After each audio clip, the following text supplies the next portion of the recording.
Holiday stress happens, but how can we manage it better for our learners with autism and help the families we work with manage it better too?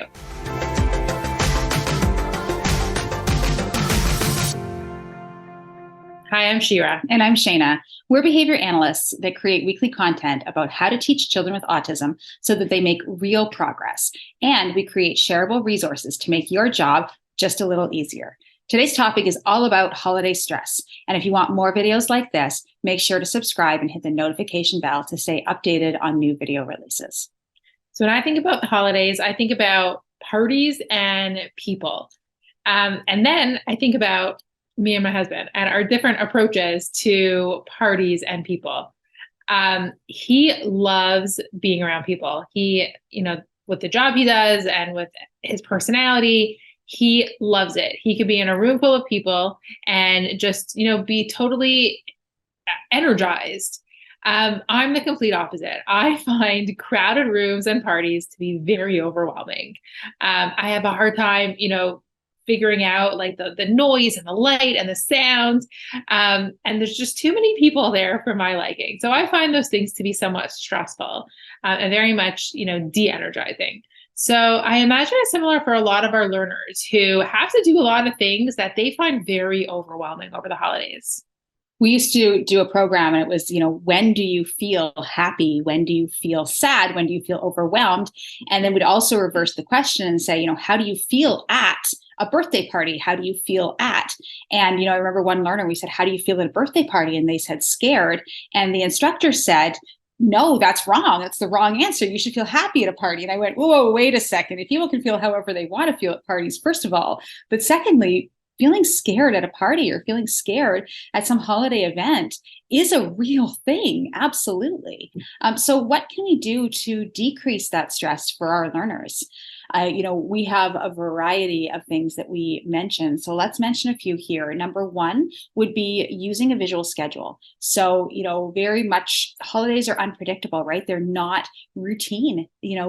Usually, if kids are in school during a holiday, they're not in school. So it could be a random Thursday off and they're not understanding why they're not in school. And not only are they not in school, but it's not very structured, right? So parents are typically busy or there's people over or they have to go somewhere. So their regular routine is disrupted. So using a visual schedule to try and create some structure for your individual will help you a lot and will help them just to understand, okay, even if it says downtime on the schedule, at least they know it's downtime. And maybe here's a few things that I can do during my downtime. And then they can understand if they do understand time, you can say around 1 o'clock, this is when we're going to be doing this, or, at this time of the day, or after we're doing this, this is when we're doing this. And if kids don't understand that much language, that's why the pictures are in place. And it doesn't have to be just pictures. When we say visual schedule, we don't mean that you have to go and like laminate and print tons of board maker symbols. We just mean something visual. It could be text. It could be on a whiteboard. I find myself when my schedule is off and I'm doing something different, I'm making lists and I'm writing to-dos and everything that I need to do for me is a visual schedule. I also find it's helpful to, we have a big calendar in our house, and on our calendar, we schedule what's upcoming. So there might be a change in routine in a couple of weeks. We'll have it there. So it's not just waking up the morning of and saying, surprise, everything's going to be different today. But for some of our students who can, learn a calendar, you can put those events on a calendar so that they have a little bit of a heads up of what to expect.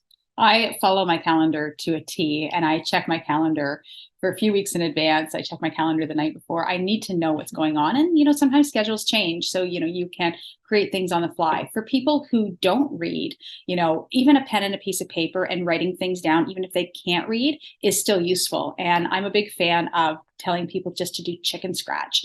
And what I mean by that is writing down the word, but then writing down a little stick figure or a little drawing beside it. Doesn't have to be perfect because not everybody has access to, pictures and laminators and all of that type of thing on the fly. Not, and that's really overwhelming, but taking a pen and a piece of paper and writing that out isn't such a big job.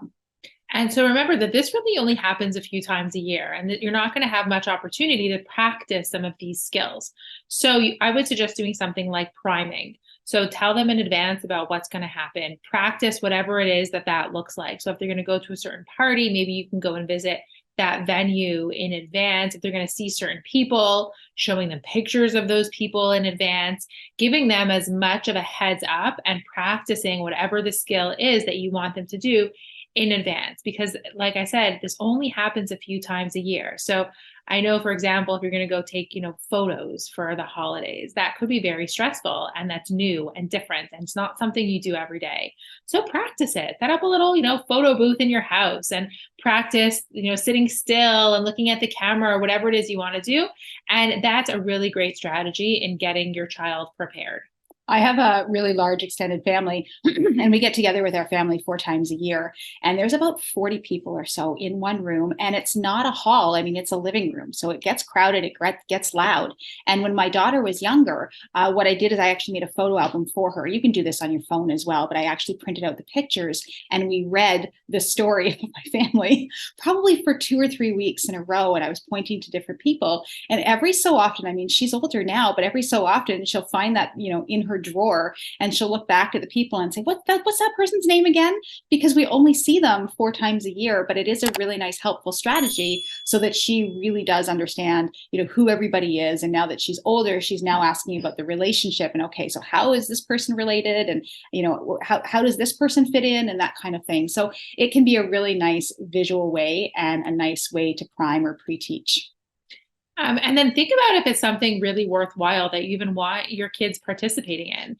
When my kids were young, I remember saying no to most events that happened after bedtime. It just wasn't worth it for me. And it wasn't worth it for my kids. We'd be suffering the next day and really paying for it.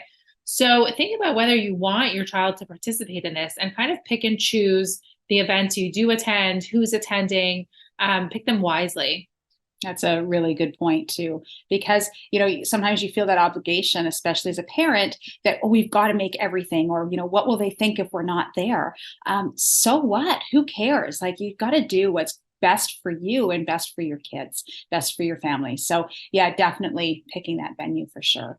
And a lot of places that you go are very overwhelming. There's a lot of lights and sound and music and people.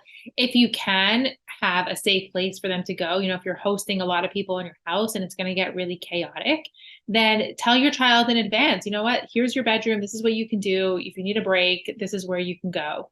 And don't make it also the place that there are going to be people hanging out. If you're going to a different place, trying to find a quiet space that they can use if they're starting to feel overwhelmed. I do that. I just need to go to the bathroom for half an hour. Yeah. Hang out in the bathroom. Also, though, if there's a quiet space, or even if there's not, maybe packing some preferred toys or preferred activities to do. So it can either be, a preferred stuffed animal, so that at least they're feeling safe, a preferred safe thing that they can have, regardless of whether they can go to a safe spot or not. But also some activities. So, if you're going to be busy talking with other adults, or, there's going to be cousins there who may or may not hang out with your child, what can they be doing? Maybe there's some activity books that you can bring. Maybe there's, a fun game that they can play, or even if it's just, I don't know, a ball or a book that they can do together, or something that they can do by themselves to be able to occupy their time. And the other thing I'll say is notice how you're feeling about all of this, because if you're feeling stressed and uptight and anxious about anything that's going on, if you're overwhelmed with the amount of, hosting or family or parties, your child's definitely going to feel it. So think about taking your own temperature and thinking about, like, do I really need to be here right now? Do we need to be here right now? Can I calm myself down so that my child doesn't feel upset? And think about what your own strategies could be to help set the tone for everyone else there. I always talk about parenting as a sales job. And what I mean by that is that, as parents, we also need to be really great salespeople. So, if we're going to a party that we have to go to, or we're going to some family event that we have no choice in going to, and you're feeling stressed and you're feeling anxious, you could turn to your kid and go, oh, it's going to be okay. I think it's okay if you're feeling nervous. Instead go, hey, this is going to be really great. I can't wait to see so-and-so. And you've got a smile on your face and you're faking it like you wouldn't believe, but you're selling that party to your kid so that they're not feeling that same stress that you are. And so the other thing that comes up a lot with holiday time is just a lot of transitions. there's transition, there is school, there isn't school, we're going to this event, to that party, to this person's house. And so let's talk about some ideas for making those transitions a little bit more successful. Every time I think of transitions, I think of teaching, kids as much language as possible around transitions. So yes, definitely using visual schedules to say, here's what you're doing next. But what if the kid doesn't want to do something? Like, it would be really great to make sure that your child has a way of protesting and being heard, right? No, I don't want to do this right now, or one more minute. Give me a sec. I need a break. Those are all types of appropriate protests that your child can use to let you know that they're stressed out or that they don't want to do that right now. And then some little bit of negotiation can happen. Yeah. So if you were using that, then tell them in advance also, give them opportunities to practice this skill. It's not something that could just pop up at a stressful time, but you have to, like we said before, priming is so important. So let's practice teaching them those protests and that communication so that when the transitions do come up, they're better prepared. We talked about visuals already. Transitional warnings are really great. Transitional warnings are things like, okay, 2 more minutes and we're doing this. Okay, 5 more seconds, 4, 3, 2, that verbal countdown.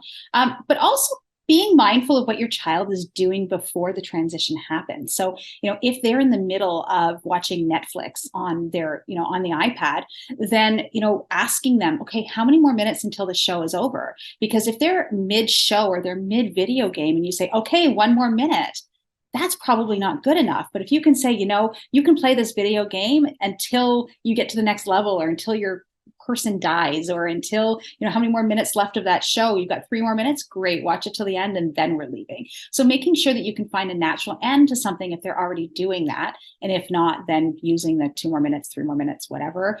I like to use timers as well during those transitional warnings, because if the timer goes off, it's the timer's fault that they have to transition away from the activity, not my fault. So sorry, it wasn't me, it was the timer. And think about the things that you can put in place just to make things easier, not things that they have to earn or, work for, but some non-contingent things that will help them be calm. So like singing preferred songs during transitions or having them take a transitional toy. If those kind of transitions are hard for them, then just help ease that transition with some of their favorite things. Like listening to Taylor Swift on repeat in the car on the whole way. That would work. Yeah, for everybody but the parents, right? Not that there's anything wrong with that, but if your child does have a toy that they can't transition with, so you can't bring that with you, ask yourself, why can't they, first of all? But if they really can't, doing something like a trade you, here, I'll give you one and you give me this one, so it's a trade you back and forth, so they're not giving something up completely. And don't be afraid to use reinforcement throughout this season. If you are having your child at home a lot and you don't usually use any kind of like reinforcement system, it could be something that you introduce now into your home so that you're really promoting positive behaviors. It could be something as simple as like catch them when they're good, or some sort of point system that you're using around the house just to really promote that positive behavior. We have another video on how to use reinforcement that you should go check out. We also have a blog on teaching using visual schedules effectively as well that you can check out. And for more information on reducing holiday stress, click the link on or around this video or in the description to claim your free download of ideas for successful transitions. We also encourage you to subscribe to the channel so you don't miss any future videos, and leave a like and comment below if you have further questions.